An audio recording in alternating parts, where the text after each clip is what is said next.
د مالان میډیا ډیرو درنو لیدونکو سلامونه وخت مو بخیر هیله ده چې روغ جوړ خوشحاله وئ درنو لیدونکو کابل کې د افغانستان د کرکټ بورډ د لوبغالي یا ګراوند په اړه به تاسو ته معلومات وړاندې کوو دغه لوبغالی یا ګراوند په نړیوالو معیارونو سره جوړ شوی په دې ګراوند کې چمن خاوره هر څه تبدیل شوي دي نو دا چې په دې ګراوند کې نور کوم تغیرات راغلي دي په همدې تړاو به په دې ګراوند کې د دې ګراوند له مسؤل یا انجینر سره خبرې ولرو هیله ده چې تر پایه زموږ ملتیا وکړي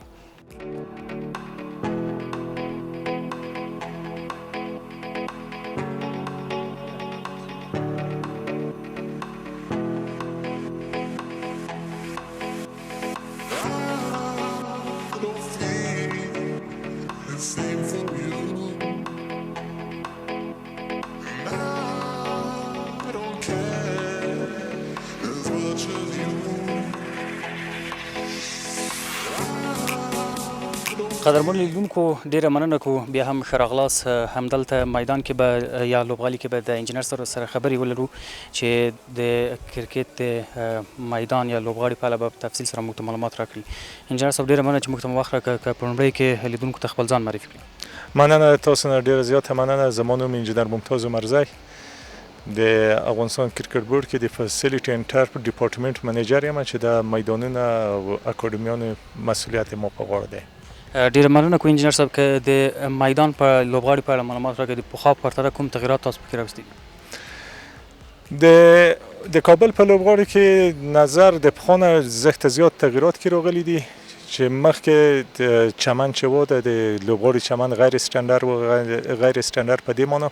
یعنی چې کوم د سرکل او د باونډري چې و دغه لیول نه و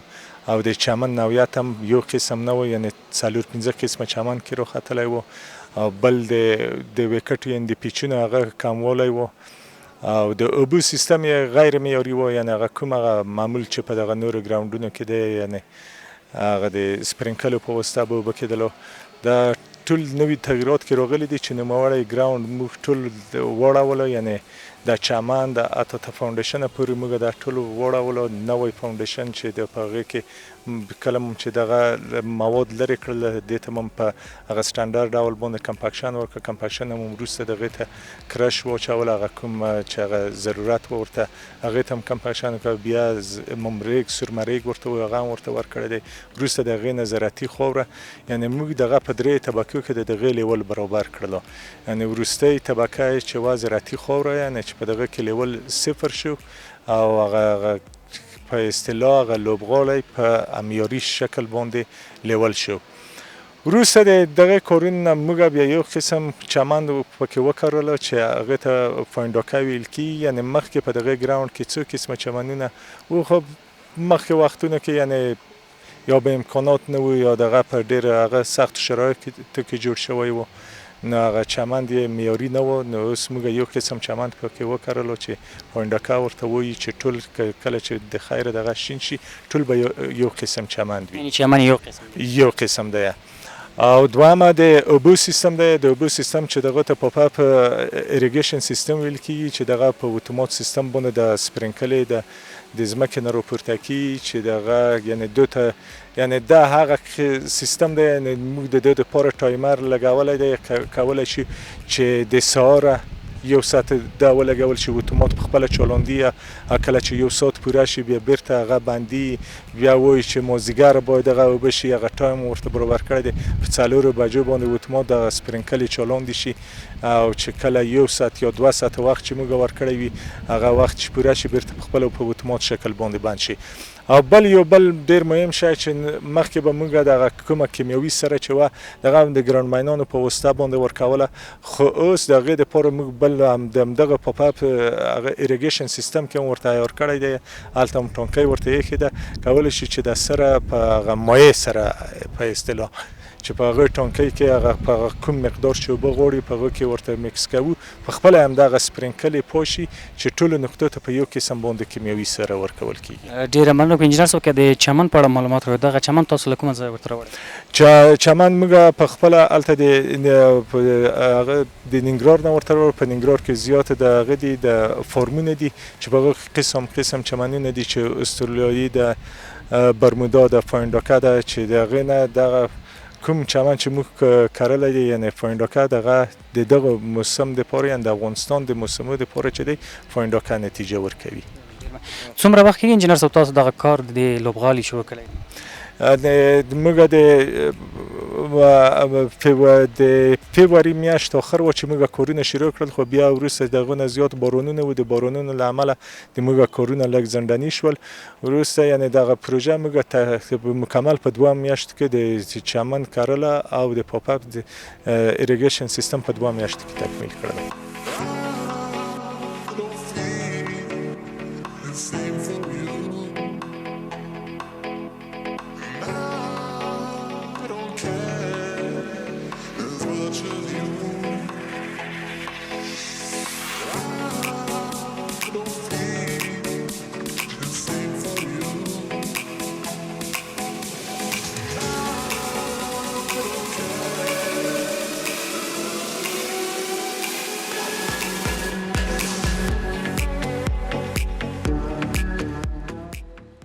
د خاورې په اړه که معلومات راکړئ، خاوره هماغه پخوانۍ وه که تاسو خاوره هم ترې ایستلې ده؟ نه خاوره موږ ټوله وایستله، هغه کوم مواد چې وو، که چمن و که خاوره وه، دا ټول مواد موږ د ساحې نه د باندې وایستل. نوې خاوره چې هغه کوم چې هغه د زراعت په هغه اصولو باندې برابره نه 1 2 3 چې هغه یو تناسب دی، په هغه چې موږ چک کړله هغه خاوره موږ ورته راوړله. څومره وخت کې به د لوبو لپاره دغه ګراوند یا لوبغالی برابر شي؟ انشاءالله چې اوس خو هوا ګرمې دي، نو چې هوا څومره ګرمي او د اوبه زیاتې ورکړل شي، نو چمن انشاءالله شین کېږي. انشاءالله 2 نیم میاشت کې به لوبو دپاره آماده شي. اوبه څنګه دي؟ څومره وخت کې تاسو اوبه ورته ورکوئ؟ د اوبو په اړه اوبه خو موږ د سیستم چې کوم ورته تیار کړی دی، د ورځې 3 وخته اوبه ورته ورکوو، سهار، غرمه او مازدیګره. خو بیا هم ځکه دغه چمن نوی دی، خو که د غرمې نه اوبه ورکول د چمن دپاره صحیح نه دی، یعنې هغه د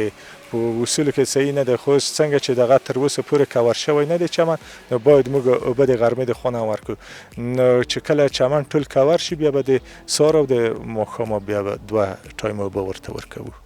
بغیر له دې چې تاسو په دې ګراوند کې چمن، خاوره، هر څه تغیر کړي دي، نور هم کوم تغیرات راوستي دي د کرکټ لوبغالي کې؟ زیات تغیرات کړل، یعنې د باونډري نور مخکې چې وای یعنې غیر منظمه و، موږ زیات کوشش وکولو چون چې دغه ساحه له کمه وه، دغه ډرینیج سیستم دغه بیخي نه درلودله، یعنې د شاوخوا د لوبغاړي چې کومه لښتی چې دی هغه مخکې موجود نه و، یعنې کوم په ډېره کمو ساحو کې و. اوس د لوبغاړي نه چارچاپېره په یو لیول باندې هغه لښتی راوستلی چې د هغې دپاره موږ بیا په 3 نقطو کې جاذب څاګان کیندلي دي، تر څو د باران او د ګراوند چې کومې اضافي اوبه دي هغه ضایع نه شي، بیرته به هغه د دغه لښتي له لارې هماغه جاذب څاګان ته ځي او ځمکه به یې جذبوي. ډېره مننه. دغه لوبغالی څومره کسان ځایوي، که د دې اړه معلومات راکړئ؟ یعنې د لوبغاړي د سټینډونو په اړه که درته ووایو، یعنې دغه تقریبا د 3000 شاوخوا کې کسان ځایېږي. نو موږ په چون دا لوبغاړی چې دی د ایچ پی سی یعنې های پرفارمنس سنټر لپاره دی، دغه به د تمریناتي لوبو لپاره وي. نو زموږ د کرکټ بورډ مشران لګیا دي د کومه ځمکه چې موږ ته اوس نوې د ښاروالۍ له خوا نه راکول کېږي، په نږدې وختونو کې به دغه د ځمکې هغه اسناد موږ ته تسلیم کړي، د موږ اصلي معیاري لوبغاړی چې دی هلته په لوخیلو کې به یې جوړوو. نوی جوړوو چې هغه به ډېر معیاري سټنډر او چې هغې کې به تقریبا د 500 نه تر 80,000 پورې د تماشاچیانو لپاره د ځایونه یعنې سټینډونه جوړوو. هغه هلته به آوټډور اکاډمي، انډور اکاډمي، ایچ پی سی مکمل سنټر او حتی د خوا سره به اول ګراوند وي، یعنې دوهم ګراوند چې کله کومې لوبې چې کېږي دغه اډمین افیس، یعنې کوم هغه سټنډر معیارو باندې به هغه لوبغاړی جوړول کېږي. اوس موجوده لوبغاړی چې دی دغه د تمریناتي لوبو لپاره دی. ډېره مننه. انجینر صاحب که راته ووایي چې د کابل لوبغاړی له نورو ولایتونو مثلا کندهار کې هم شتون لري، خوست کې کوم توپیر لري؟ د کابل لوبغاړی یعنی موږ په نورو ولایتونو کې لکه په نږدې وختونو کې چې موږ کوم د نجیب الله تاریخي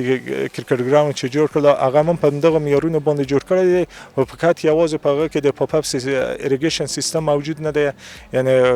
یعنی د کابل د لوبغاړي نه اوس زموږ د نجیب الله تاریخي کرکټ لوبغاړي د کندهار لوبغاړي او د خوست لوبغاړي یعنی هغه نظر دغه ته په معیاري شکل باندې دی یعنی په هغه اصطلاح درته وایي چې هغه باونډري چې کوم هغه معیاري ده د دغه لوبغاړو معیاري ده د غازي امان الله خان دی د پکتیا کرکټ ګراوند دی د زابل کرکټ ګراوند دی او د هلمند کندوز د کرکټ د لوبغالي د ګراوند د پیچ په اړه کوم معلومات راکړئ تاسو د پیچ ته خاوره کومه ضروري کوم تغیرات راوستي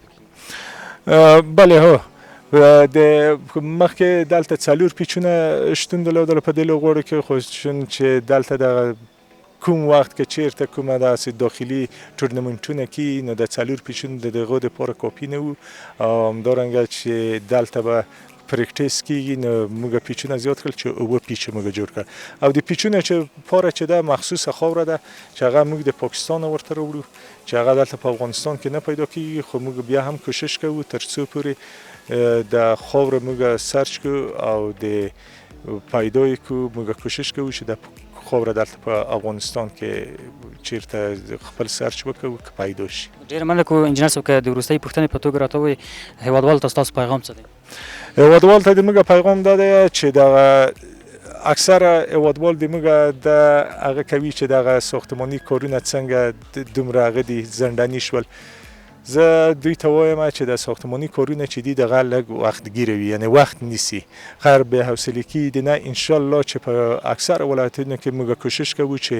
دغه موجوده کوم لوبغاړي چې دي چې د په معیاري شکل باندې ورغو نو خو د هیوادوالو نه مې غوښتنه داده چې د موږ سره تل همکار اوسئ ان شاء الله چې هر څه غوښتنې وي د دوی غوښتنو ته به موږ ان شاء الله هغه پوره جواب ورکوو یعنی د دوی غوښتنو ته به هغه یعنی په اصطلاح جوابگوی یو نو وختگیره دی ساختمانی کارونه اکثر دوی وایي چې د ګراوند دومره وخت وغوښتل دا څومره وخت کې جوړیږي دا څنګه نه جوړیږي او دا چې دی د ساختمانی کارونه یعنی وختگیره وي یعنی لږ حوصله د هیوادوال وکوي ان شاء الله چې په اکثر ولایتونو کې به موږ دغه موجوده کوم لوبغاړي چې دي دا به په معیاري شکل باندې ورته ورغلو. ډېره مننه کوم انجینر صاحب خیر اوسئ تاسو هم یو جان مننه ډېر خیر اوسئ و سلامت اوسئ. درنو لیدونکو نور معلومات به هم تاسو ته وړاندې شي د کرکټ لوبغالي یا ګراوند په اړه نو هیله ده چې تر پایه زموږ ملتیا وکړئ.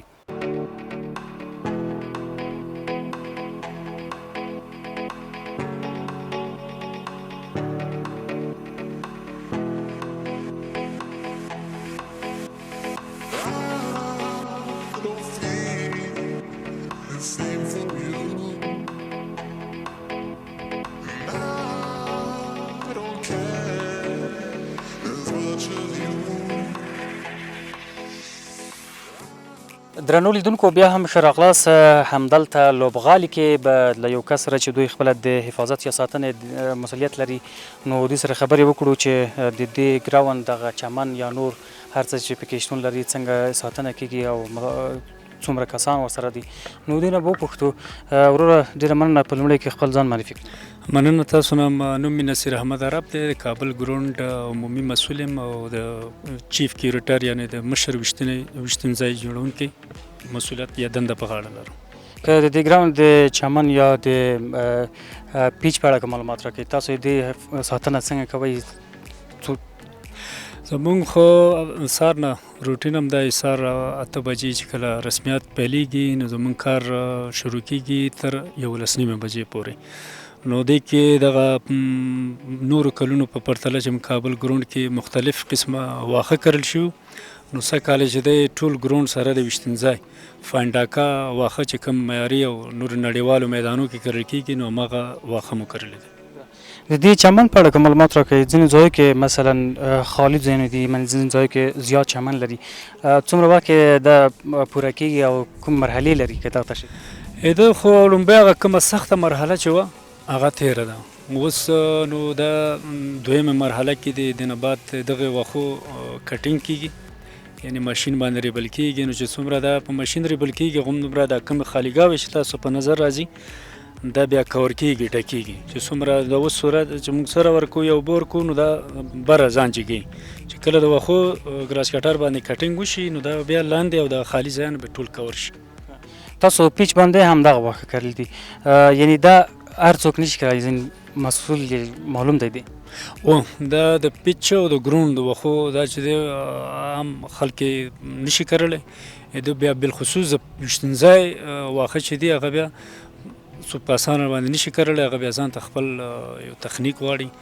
ځکه چې ویشتنځای کې که مثال نږدې نږدې کرل کېږي نو هغه بیا دا ستونزه یي چې دا خو غوټه پاتې کېږي، نو په هغه ځای باندې بیا چې بال په صورت لګېږي نو هغه ایکسټرا بونس کوي، نو د بیټسمین د خوږېدو یعنی چانسز ډېر وي، او دا بیا په خپل اندازه تقریبا داسې 3 انچو کې موږ په فاصله کې کرو، نو هغه چې کومه خالیګاوې دغه د 3 انچو منځ کې کوم خالیګاوې دي دا بیا همدغه واښه خپل ریشې ځغلوي او هغه بیا مکمل ټول پاڼه شي، نو بیا مشکل نه جوړوي. تاسو سره خپله څومره کارګر کار کوي دلته؟ ما سره خو فی الحال دلته 2 کسه کارګران دي او په 2 شیپونو کې کار کوو. د دې چمن په اړه معلومات دغه چمن د ګراوند لپاره او د پیچ لپاره کوم نظر وړي؟ دا دلته خو څه چې په ایشیا کې ټول د فانډاکا واښه دي، دا ډېر مقاومت هم کوي او ډېر کم اوبو باندې د خپل هغه دغه د لاسه نه ورکوي، نو فانډاکا واښه کرل شوي دي او دا اول ځل دی چې موږ په کابل لوبغالي کې دغه واښو نه استفاده کوو. ډېره مننه. مننه تاسو نه کور ودان. ډېره مننه کوو درنو لیدونکو، د ګراوند په اړه به نور معلومات هم تاسو ته وړاندې کوو. هیله ده چې تر پایه زموږ ملتیا وکړئ.